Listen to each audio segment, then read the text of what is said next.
Vítejte na Valašsku.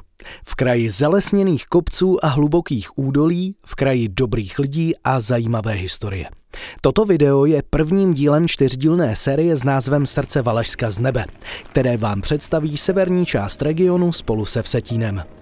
Vsetín vstoupil do historie listinou z roku 1308, v níž se hovoří o městečku jménem Zetajns. Dominantou města je původně renesanční zámek, ve kterém sídlí Muzeum regionu Valašsko. Jehož sbírky dokumentují život na Valašsku a historii města i zámku. Vsetín je moderním městem s výbornou infrastrukturou, veškerými službami a několika školami.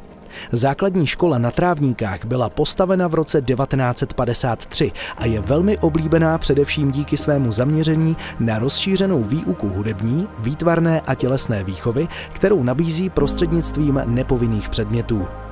O pořádek na celém Vsetínsku se příkladně starají technické služby sídlící v městské části Bobrky. Jejichž areál uvidíte při pohledu vlevo za sebe.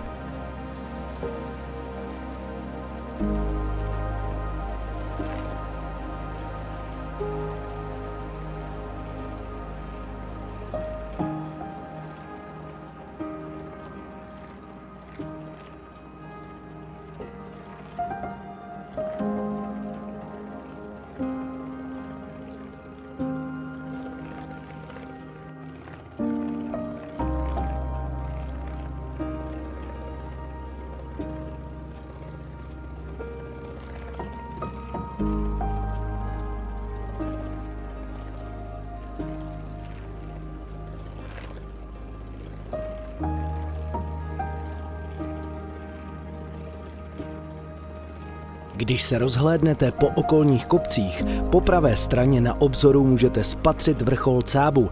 Tamnější horský hotel Vsadský Cáp je ideálním místem rekreace a odpočinku uprostřed překrásné přírody Vsetínských vrchů. S naším malým sportovním letadlem letíme rychlostí 190 km za hodinu ve výšce 150 až 300 metrů nad úrovní terénu a vy tak konečně můžete zjistit, jak vidí vsetínské vrchy ptáci a piloti.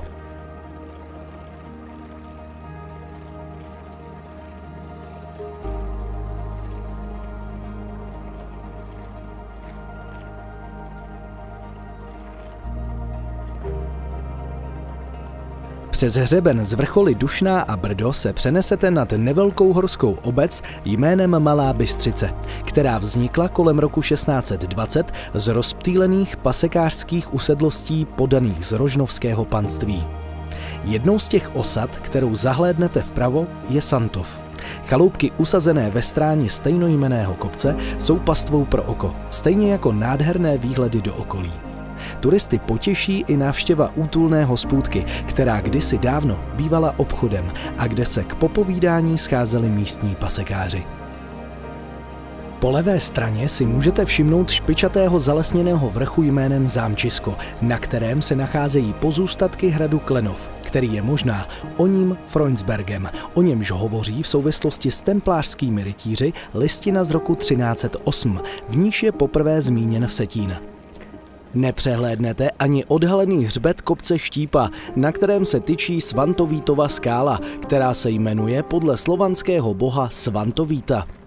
To už se ale mílovými kroky blížíme k onomu pověstnému Valašskému moři, vodní nádrži Bystřička.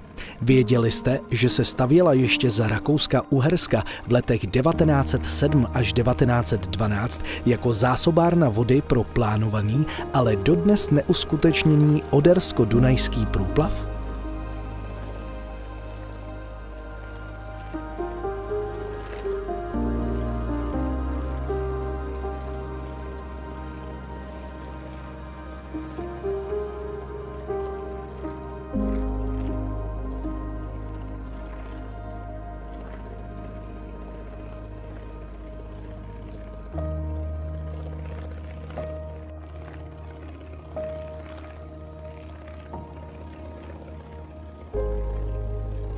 Bystřička je jako stvořená pro horskou rekreaci. Je v ní dost místa pro plavce, loďky, rybáře či jiné vodní radovánky a zná ji snad každý Valach. Přímo pod hrází Bystřičky můžeme pozorovat první jednotlivá stavení stejnojmenné obce.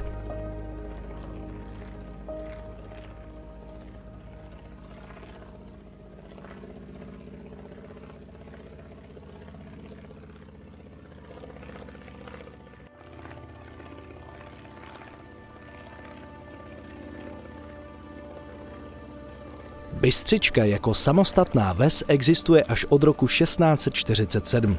Do té doby byla součástí sousední Růžďky, která se pyšní hned dvěma dominantami: katolickým kostelem svatého Bartoloměje a kostelem evangelickým. Věděli jste, že kořeny růždeckých evangelíků sahají až do 16. století a že zde působili jak luteráni, tak čeští bratři? Při kostele svatého Bartoloměje také v roce 1772 vznikla první zdejší škola, katolická triviální, k níž roku 1844 přibyla i škola evangelická.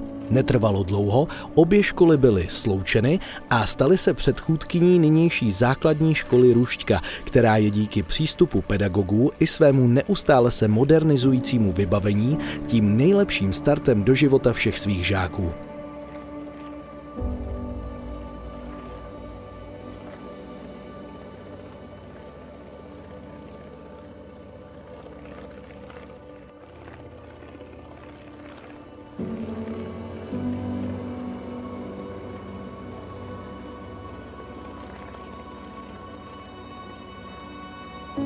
Z Růždeckého údolí je to, co by kamenem přes kopec dohodil, do Jablunky, která je rozložena na pravém břehu Vsetínské Bečvy.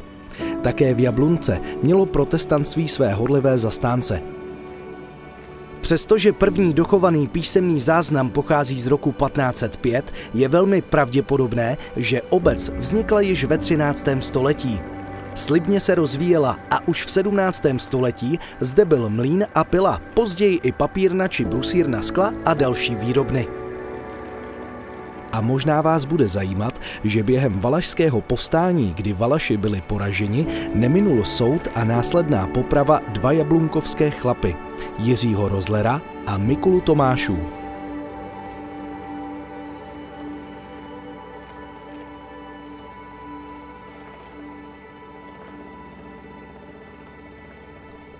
Na druhém břehu Vsetínské Bečvy, kterou znají všichni cyklisté díky cyklostezce jménem Bečva, můžeme přímo pod sebou nahlédnout do dění v Pržnu. Tváří se jako obyčejná valašská vesnice, ale věděli jste, že už v roce 1505 bylo městečkem? A dokonce odtud vyšel šlechtický rod rytířů z Pržna a městečko kromě práva várečného a tržního mělo i právo hrdelní.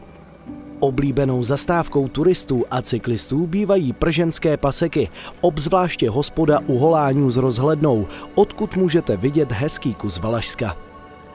To už se ale pomalu blížíme k závěru dnešního letu. Cestou se ještě pokocháme pohledem na Kateřinice, které díky pukům znají určitě nejen hráči, ale i fanoušci hokeje. A také skauti a skautky z celé republiky, protože právě v Kateřinicích vzniklo jako pilotní projekt Junáka, Svazu skautů a skautek České republiky, dětské bezbariérové centrum Březiny, které je široko daleko jedním z mála terénních zařízení, které může pohodlně ubytovat i partu vozíčkářů.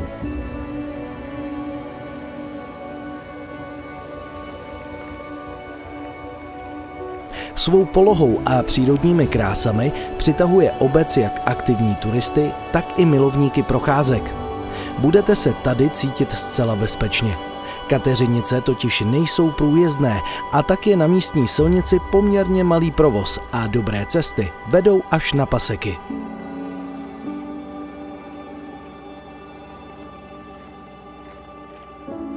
Kateřinice protíná řada turistických a cyklistických stezek. V zimě na hřebenech místních kopců najdete velice příjemné běžecké trasy. Při svém putování objevíte kouzlo pasekářských usedlostí, dalekých výhledů i ticha přerušeného jen ptačím zpěvem.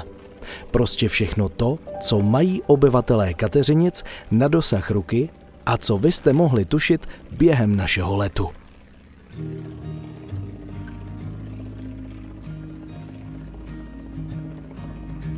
Před hřebenem Hostýnských vrchů se stočíme trochu zpátky, abychom svůj výlet zakončili v údolí Vsetínské Bečvy. Nahlédneme do Hošťálkové, kde si v letech 1842 až 1844 nechal majitel panství hrabě Fridrich Chorinský z Lecké vystavět elegantní empírový zámek. Ten zámek je jakýmsi protipólem valašských dřevěnic, které tady můžete najít opravdu v každé obci. Stačí se pořádně rozhlédnout kolem sebe.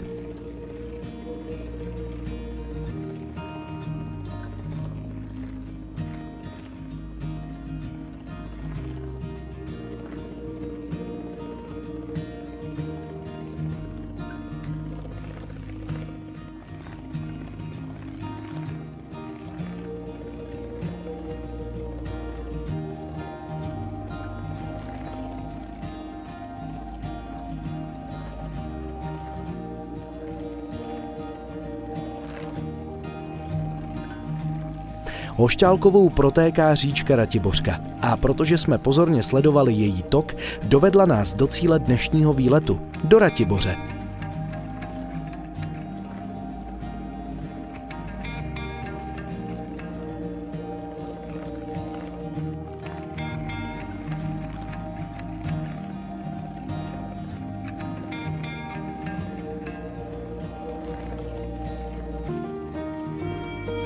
Tím ovšem putování srdcem Valašska rozhodně nekončí. Loučíme se pouze s jeho severní částí. V díle následujícím vám představíme oblast, jejíž nepsanou královnou je magická a pověstmi opředená hora Vartovna.